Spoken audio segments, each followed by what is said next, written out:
Sa 11 years, siguro mas na-strengthen lang yung paniniwala ko doon sa kung bakit namin pinili ang isa't isa. So parang mas na-reinforce din yung belief na kasi talagang mas naging tutok talaga siya sa pamilya, lalo na sa kids. Kasi dati yun talaga yung parati namin pinag-uusapan kung mag-aasawa tayo, ganito yung gagawin natin, ito yung plano natin.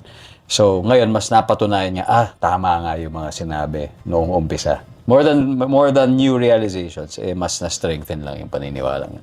Well, ang lalaki, ito nga yung padre de pamilya. Pero kung tutuusin kasi yung mga babae din, marami din ginagawa, lalo na pagdating sa pamilya.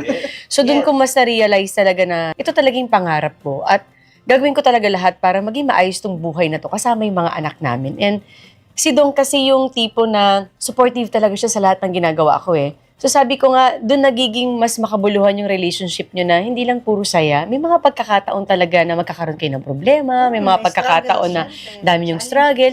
Pero at the end of the day, parang ma-realize mo na mananaig pa rin talaga yung pagmamahal nyo sa isa't isa. Kasi yung para sa akin, yung true love talaga is hindi lang dahil gwapo siya ngayon, provider ko siya ngayon.